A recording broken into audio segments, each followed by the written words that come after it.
Chikira. Linnya ze kansala Ntongo Sumaya bakyagala Town Council Chikira Lukabwe.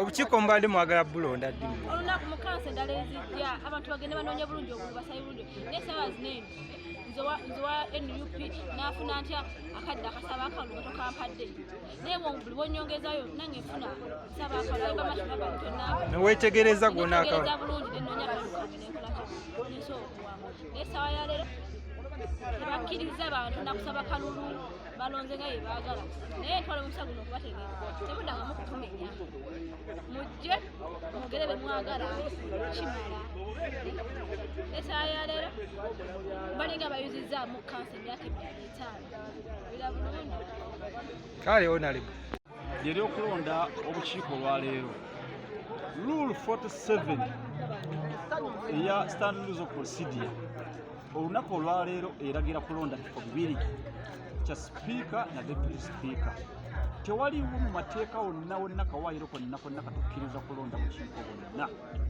buli ekikoleddwa essaawa zino kyakikolebwa bweru w'amateeka yali kikkirizibwa kyobola batufulumye mu kanso ne tubalekera naye tetugenda kutuulanga abantu be balonda tugenda ku challenginga embeera eyo tukole petitioni tugende mu kooti kitegeeza nti kansa eno olwaleero erondeddwa n'obukiiko bulondeddwa buli bweru w'amateeka era batandise oluvanyuma buseereza w'omusolo tuba bichallenginga onalebe erinnya newokiikira Sempala Juma kansala w'Ebuzzi.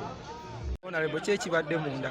Ekibadde mu kanso tekikkiriziganya na kumenya amateeka olwaleero tetukkirizibwa kulonda bukiiko kubanga etteeka litugamba tulonda sipiika ne deputy sipiika. Sipiika gwe tusoose okulonda olwaleero asobodde owangulo wa NRM atandikiddewo okumenya amateeka netugamusomera n'agamba nti ekiba kibe kyensazeewo ne ku lw'ensonga eyo tukivumirira ate ffe nga opposition tujja kgenda mu maaso nga tuvumirira okumenya amateeka kale batusigirwa dambaazi naye nga ffe tuliwo okukuuma amateeka. onalebe erinnya Nze Migadde Dauda kansala akiikira Kisezibye awamu n'Essonga.